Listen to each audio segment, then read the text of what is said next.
Hello साथियों, जय हिंद। आप सभी को आज आरपीएफ एसआई परीक्षा 2024 का 3 दिसंबर का फर्स्ट शिफ्ट का एग्जाम खत्म हो गया है। तो दोस्तों, इस वीडियो में हम फर्स्ट शिफ्ट के आधार पर जीके जीएस के मोस्ट इंपोर्टेंट क्वेश्चन का प्रैक्टिस कराएंगे। मैथ आज किस टॉपिक से कितना क्वेश्चन पूछा गया है, रीजनिंग किस टॉपिक से ज़्यादा पूछी जा रही है, सब कुछ इस वीडियो में कंप्लीट एनालिसिस करने वाले हैं। तो साथियों, अगर आपका एग्जाम अभी नहीं हुआ है, आने वाले अगले शिफ्टों में है, तो इस वीडियो को आप लोग पूरा देखिएगा। जो जो क्वेश्चन साथी हम करा रहे हैं आगे के शिफ्टों में आपको डायरेक्ट देखने को मिलेगा, क्योंकि साथी ये सभी क्वेश्चन आरपीएफ एसआई के एग्जाम में पूछे हुए क्वेश्चन है। तो साथियों, इसी तरह से डेली एनालिसिस करने के लिए चैनल को सब्सक्राइब करके बेल आइकन को ऑन कीजिएगा। डेली हम आपको इसी तरीके से मोस्ट इंपोर्टेंट क्वेश्चन का प्रैक्टिस कराते रहेंगे। तो आइए हम लोग बिना देरी के स्टार्ट करते हैं आज के पहले क्वेश्चन से। तो पहला क्वेश्चन है कि मृत्यु दंड के मामले में क्षमा देने का अधिकार किसको है। तो देखिए, मृत्यु दंड के मामले में क्षमा देने के अधिकार की बात करें तो भारत के राष्ट्रपति को मृत्यु दंड के मामले में क्षमा देने का अधिकार है। भारतीय संविधान के अनुच्छेद 72 में राष्ट्रपति की क्षमादान शक्तियों का उल्लेख भी किया गया है। तो मृत्यु दंड के मामले में क्षमा देने का अधिकार किसके पास है? अब याद रख लीजिएगा, राष्ट्रपति के पास है। राष्ट्रपति इसका करेक्ट आंसर होगा। यह किस अनुच्छेद में वर्णित है? तो अनुच्छेद 72 में वर्णित है, इसको याद रखिएगा।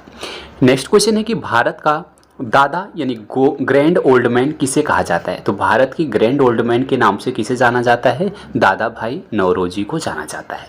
दादा भाई नौरोजी को भारत का ग्रैंड ओल्ड मैन कहा जाता है। वे एक भारतीय स्वतंत्रता सेनानी, राजनीतिक नेता, व्यापारी, विद्वान और लेखक थे। उन्हें भारत का अनौपचारिक राजदूत भी कहा जाता है। अब याद रखिएगा, भारत के दादा यानी ग्रैंड ओल्ड मैन किसे कहा जाता है? दादा भाई नौरोजी को भी कहा जाता है। इनका नाम साथी अनौपचारिक रूप से राजदूत भी कहा जाता था। नेक्स्ट क्वेश्चन देखिएगा, वर्धमान महावीर ने परिनिर्वाण कहाँ प्राप्त किया था? वर्धमान महावीर ने परिनिर्वाण कहाँ प्राप्त किया था? तो भगवान महावीर ने ईसा पूर्व 527 से 72 वर्ष की आयु में बिहार के पावापुरी यानी राजगीर में कार्तिक कृष्ण अमावस्या को निर्वाण यानी मोक्ष प्राप्त किया था। कहाँ किया था? बिहार के पावापुरी में किया था। नेक्स्ट क्वेश्चन है, संसद में प्रयोग की जाने वाली भाषा किस अनुच्छेद में है? संसद में प्रयोग की जाने वाली भाषा किस अनुच्छेद में है? तो भारतीय संविधान के अनुच्छेद 120 में संसद में इस्तेमाल होने वाली भाषा से जुड़े प्रावधान हैं। संसद में कामकाज हिंदी या अंग्रेजी में भी किया जाएगा। तो ये किस अनुच्छेद में वर्णित है? तो याद रखिएगा, अनुच्छेद 120 में वर्णित है। नेक्स्ट क्वेश्चन है कि ओलंपिक झंडे में कितने रिंग्स होते हैं? मोस्ट इंपॉर्टेंट क्वेश्चन है, याद रखिएगा।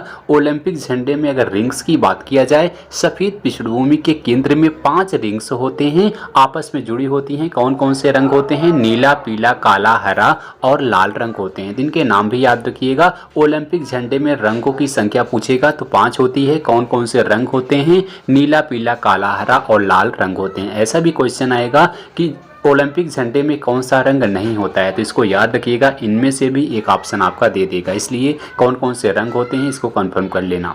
नेक्स्ट क्वेश्चन है कि खो खो को ओलंपिक में कब शामिल किया गया था? मोस्ट इंपॉर्टेंट क्वेश्चन है। अगर बात करें खो खो की, खो खो को बर्लिन 1936 ओलंपिक खेलों और 1987 में कलकत्ता में दक्षिण एशियाई महासंघ खेलों में एक प्रदर्शन खेल के रूप में शामिल किया गया था। कब किया गया था? 1936 में किया गया था। नेक्स्ट क्वेश्चन है कि रविंद्रनाथ टैगोर को नोबेल पुरस्कार किस लिए मिला था?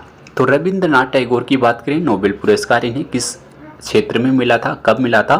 तो देखिए, रविंद्रनाथ टैगोर को साल 1913 में साहित्य का नोबेल पुरस्कार उनकी रचना गीतांजलि के लिए मिला था।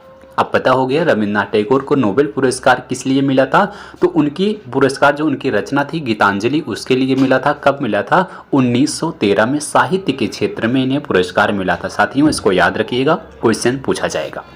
नेक्स्ट क्वेश्चन है कि सीमांत गांधी किसे कहा जाता है? सीमांत गांधी के नाम से कौन जाना जाता है? अब्दुल गफ्फार खान को। अब्दुल गफ्फार खान को सीमांत गांधी के नाम से जाना जाता है, इसको याद रखिएगा। नेक्स्ट क्वेश्चन है, मराठा साम्राज्य का दूसरा संस्थापक किसे माना जाता है? मराठा साम्राज्य के दूसरे संस्थापक की बात करें, पेशवा बालाजी विश्वनाथ को मराठा साम्राज्य का दूसरा संस्थापक माना जाता है। तो बालाजी विश्वनाथ इसका बिल्कुल करेक्ट आंसर होगा। नेक्स्ट क्वेश्चन देखिएगा, अशोक किस राजवंश के राजा थे? तो अशोक के बारे में आप सबको पता होगा, अशोक किस वंश के राजा थे? अशोक मौर्य वंश के तीसरे राजा थे। उनका पूरा नाम देवानप्रिय अशोक मौर्य था। अशोक का शासनकाल ईसा पूर्व 269 से 232 तक था। अशोक को चक्रवर्ती सम्राट अशोक भी कहा जाता था। अशोक के शासनकाल को मौर्य साम्राज्य का स्वर्णिम युग माना जाता है। अशोक ने बौद्ध धर्म को अपनाया था। तो अशोक से रिलेटेड जो भी आपके क्वेश्चन बन सकते हैं सभी क्वेश्चन इसमें हम ऐड कर दिए हैं। अशोक किस राजवंश के राजा थे? तो मौर्य वंश के राजा थे। नेक्स्ट क्वेश्चन है, पंचवर्षीय योजना का मुख्य लक्ष्य क्या होता है? तो यानी पंचवर्षीय योजना जो थी उसका मुख्य लक्ष्य पूछा गया है, क्या होता है? तो भारत की विकास योजनाओं को पंचवर्षीय योजना कहा जाता है। इसके 4 मुख्य उद्देश्य हैं, विकास, आधुनिकीकरण, आत्मनिर्भरता और समता। तो ये सभी 4 उद्देश्य पंचवर्षीय योजना के होते हैं, इसको याद रखिएगा। नेक्स्ट क्वेश्चन है, 2011 की जनगणना के अंतिम रिपोर्ट के अनुसार भारत का लिंगानुपात क्या है? तो भारत का लिंगानुपात पूछा गया है 2011 जनगणना के अकॉर्डिंग। साल 2011 की जनगणना के मुताबिक भारत का जो लिंगानुपात था 943 था। इसका मतलब होता है कि हर 1000 पुरुषों पर 943 महिलाएं होती हैं। तो इसको याद रखिएगा, साथ ही 2011 के अकॉर्डिंग पूछे 943 होगा। अगला क्वेश्चन है, सूर्य में ऊष्मा और प्रकाश किसके द्वारा उत्पन्न होता है? तो देखिए, सूर्य में जो ऊष्मा और प्रकाश उत्पन्न होता है किसके द्वारा उत्पन्न होता है? नाभिकीय संलयन प्रक्रिया के द्वारा उत्पन्न होता है। सूर्य में ऊष्मा और प्रकाश उसके केंद्र में होने वाली नाभिकीय संलयन प्रक्रिया के कारण उत्पन्न होता है, इसको याद रखिएगा। नेक्स्ट क्वेश्चन है, प्लेइंग इट माय वे नामक पुस्तक के लेखक कौन है? बार बार क्वेश्चन पूछा जाता है, इसको याद रख लीजिएगा, इंपॉर्टेंट क्वेश्चन है। प्लेइंग इट माय वे पूर्व भारतीय क्रिकेटर सचिन तेंदुलकर की आत्मकथा है। किसकी आत्मकथा है? सचिन तेंदुलकर की आत्मकथा है। नेक्स्ट क्वेश्चन है, निम्नलिखित में से कौन सा जल में घुलने वाला विटामिन है? यानी कौन सा विटामिन जल में घुलनशील होता है? आप लोग को बता दें, vitamin A, vitamin B, vitamin C, vitamin D, इस तरीके से आपके ऑप्शन देखने को मिलेगा। तो याद रखिएगा, विटामिन बी और विटामिन सी, जो विटामिन बी और विटामिन सी होता है जल में घुलने योग्य होते हैं। तो विटामिन बी और विटामिन सी पानी में घुलने वाले विटामिन है। विटामिन बी को बी कॉम्प्लेक्स विटामिन भी कहा जाता है। तो इसलिए आपका विटामिन बी और विटामिन सी ऑप्शन दोनों सही होगा। नेक्स्ट क्वेश्चन है, दूध में पाया जाने वाला मुख्य प्रोटीन कौन सा है? दूध में पाए जाने वाले मुख्य प्रोटीन की बात करें, दूध में पाया जाने वाला मुख्य प्रोटीन कैसीन होता है। तो कैसीन जो है मुख्य रूप से दूध में पाया जाता है। नेक्स्ट क्वेश्चन है, ऑक्सीजन की खोज किसने की थी? बार बार क्वेश्चन आता है। ऑक्सीजन की खोज श्रेय अंग्रेज रसायन जोसेफ प्रिस्टली को दिया जाता है। उन्होंने 1774 में मर्क्यूरिक ऑक्साइड HgO पर सूरज की रोशनी केंद्रित करके ऑक्सीजन की खोज किया था। किसने किया था? जोसेफ प्रिस्टली ने किया था। नेक्स्ट क्वेश्चन है, वायुदाब को मापने के यंत्र को क्या कहते हैं? याद रखिएगा साथी, वायुदाब के मापने के यंत्र को बैरोमीटर कहा जाता है। बैरोमीटर इसका करेक्ट आंसर होगा। नेक्स्ट क्वेश्चन है कि भारत के उपराष्ट्रपति पर अभियोग प्रस्ताव किसके द्वारा लाया जा सकता है? तो भारत के उपराष्ट्रपति की अगर हम बात करें, अभियोग प्रस्ताव किसके द्वारा लाया जा सकता है? तो भारत के उपराष्ट्रपति पर अभियोग प्रस्ताव राज्यसभा द्वारा लाया जा सकता है। संविधान के अनुच्छेद 67 ख के तहत उपराष्ट्रपति पर महाभियोग लगाने के लिए राज्यसभा में 14 दिन पहले सूचना देनी होती है। तो किसके द्वारा लाया जा सकता है? राज्यसभा इसका करेक्ट आंसर होगा। नेक्स्ट क्वेश्चन है कि महमूद गजनी का प्रसिद्ध अंतिम अभियान किसके विरुद्ध था? तो महमूद गजनी का जो प्रसिद्ध और अंतिम अभियान था किसके विरुद्ध था? महमूद गजनवी का आखिरी अभियान जाटों के खिलाफ था। यह अभियान 1000 यानी 1027 ईस्वी में हुआ था। यह अभियान सिंध और मुल्तान के तटवर्ती क्षेत्रों में हुआ था। इस अभियान के पीछे की वजह थी जाटों ने महमूद की सेना पर हमला करके भारी नुकसान पहुंचाया था। इस हमले पर बदला लेने के लिए महमूद ने सिंधु नदी में जो है जाटों के बेटे को तबाह कर दिया था। तो ये साथी महमूद गजनवी का प्रसिद्ध अंतिम अभियान जो था जाटों के खिलाफ हुआ था। नेक्स्ट क्वेश्चन देखिएगा, महाभारत का फारसी में अनुवाद किसने किया था? देखिए, महाभारत में अगर हम फारसी में अनुवाद की बात करें महाभारत का, तो महाभारत का फारसी में अनुवाद फैजी और अब्दुल कादिर बंदायूनी ने किया था। इस अनुवाद को रजनामा नाम दिया गया था। रजनामा का मतलब होता है युद्ध की कहानी। तो महाभारत का फारसी में अनुवाद किसने किया था? फैजी और अब्दुल कादिर ने किया था। नेक्स्ट क्वेश्चन है, हड़प्पा के लोग किसकी पूजा करते थे? देखिए, हड़प्पा की बात करें, हड़प्पा सभ्यता में मातृशक्ति की पूजा सबसे प्रधान थी और इसके अतिरिक्त आदि आदिशिव के रूप की पूजा की जाती थी। तो उनका पशुपति वाला रूप होता था। तो हड़प्पा के लोग किसकी पूजा करते थे? मातृशक्ति की पूजा वो उसमें की जाती थी। नेक्स्ट क्वेश्चन देखिएगा, जलियांवाला बाग हत्याकांड से कौन सा ब्रिगेडियर संबंधित है? यानी साथ ही पूछा जाएगा कि जलियांवाला बाग हत्याकांड से कौन सा ब्रिगेडियर संबंधित है। तो याद रखना, जलियांवाला बाग हत्याकांड से brigadier general Reginald Edward Dyer का संबंध था। 13 अप्रैल 1919 को हुए जलियांवाला बाग हत्याकांड की जिम्मेदारी ब्रिटिश सेना के जनरल डायर पर थी। तो जलियांवाला बाग हत्याकांड कौन सा ब्रिगेडियर संबंधित था? जनरल डायर संबंधित था। याद रखिएगा 13 अप्रैल 1919 को यह घटना हुई थी।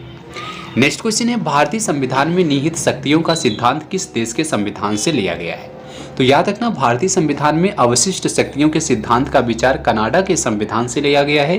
अवशिष्ट शक्तियां केंद्र सरकार को संविधान द्वारा दी गई विशेष शक्तियां होती हैं। तो किस देश से लिया गया है? कनाडा के संविधान से लिया गया है।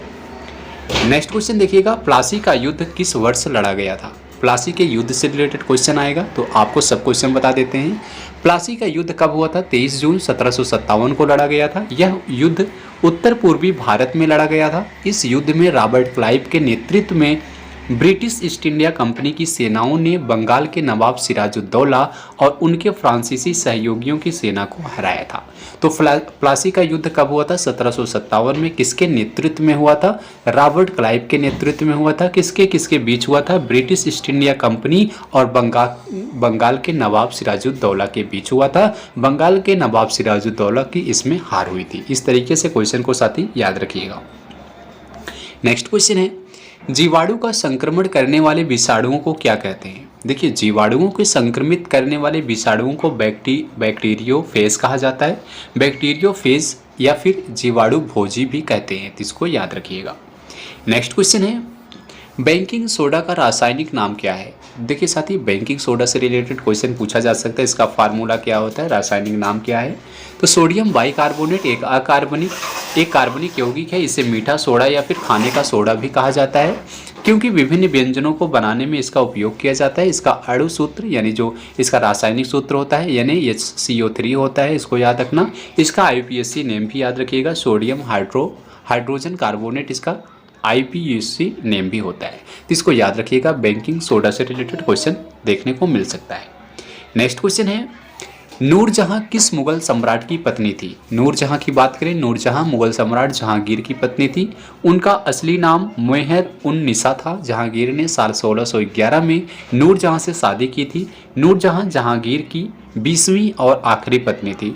तो जो है जहांगीर की कितनी पत्नी थी? 20 पत्नी थी, और 20वीं पत्नी जो थी वो नूरजहां थी। नूरजहां को मुगल काल की सबसे ताकतवर महिलाओं में से एक माना जाता था। इसलिए याद रखिएगा, नूरजहां किसकी पत्नी थी? जहांगीर की पत्नी थी। तो साथ ही ये सभी क्वेश्चन जो है GK GS के थे, जो आपके RPF ASI के एग्जाम में पूछे गए क्वेश्चन थे। तो आपको बता दें साथ ही, इन सभी क्वेश्चन को आप लोग जरूर पढ़िएगा। आगे की शिफ्टों के लिए क्वेश्चन इंपॉर्टेंट हो सकता है। अगर आप लोग इसी तरह से डेली आप लोग GK GS के क्वेश्चन का प्रैक्टिस करना चाहते हैं तो चैनल को साथ ही सब्सक्राइब कीजिएगा। डेली हम आपको इसी तरीके से क्वेश्चन का प्रैक्टिस कराते रहेंगे। अब आइए हम बात कर लेते हैं मैथ सब्जेक्ट की। मैथ में साथ ही कहाँ से ज़्यादा क्वेश्चन पूछा जा रहा है? जैसे साथ ही आपका मैथ में है नंबर सिस्टम से आपके 2-3 क्वेश्चन आ रहे हैं। होल नंबर से भी आपके 2 क्वेश्चन पूछे जा रहे हैं। डेसिमल एंड फ्रैक्शन से भी आपका 1-2 क्वेश्चन आ रहे हैं। परसेंटेज के आपके 2 से 3 क्वेश्चन आ रहे हैं। रेशियो प्रोपोर्शन से भी आपके 2-3 क्वेश्चन। एवरेज से आपका 2-3 क्वेश्चन आ रहा है। इंटरेस्ट से आपके 2 क्वेश्चन पूछे जा रहे हैं। डिस्काउंट से आपका 2-3 क्वेश्चन आ रहा है। प्रॉफिट एंड लॉस से 2-3 क्वेश्चन आ रहे हैं। टाइम एंड डिस्टेंस से, टाइम एंड वर्क से 2-3 क्वेश्चन आ रहे हैं। मेंसुरेशन से भी आपका 2-3 क्वेश्चन आ रहा है। तो 35 क्वेश्चन आपका साथ ही मैथ से पूछा जा रहा है। 35 में आप लोग अगर आप इन सभी टॉपिक से बेसिक क्वेश्चन तैयार कर लेंगे तो आप लोग 25+ क्वेश्चन आराम से कर लेंगे, क्योंकि साथ ही इसमें बहुत ही बेसिक क्वेश्चन देखने को मिल रहा है। उसके बाद अगर हम रीजनिंग सब्जेक्ट की बात करें, रीजनिंग में आप लोग एनालॉजी को पढ़ लीजिएगा। 2-3 क्वेश्चन एनालॉजी से आ रहे हैं। सिलॉक्स के 2-3 क्वेश्चन, प्रॉब्लम सॉल्विंग वाले 2-3 क्वेश्चन आ रहे हैं। डिसीजन मेकिंग के भी क्वेश्चन देखने को मिल रहा है। विजुअल मेमोरी वाले जो क्वेश्चन होते हैं वो भी आ रहे हैं। रिलेशनशिप के भी 2-3 क्वेश्चन, अर्थमेटिकल रीजनिंग के आपके 2-3 क्वेश्चन, वर्बल फिगर क्लासिफिकेशन का 3-4 क्वेश्चन आ रहा है। अर्थमेटिक नंबर सीरीज़ के 2-3 क्वेश्चन, नॉन वर्बल सीरीज से 5 से 6 क्वेश्चन आ रहे हैं।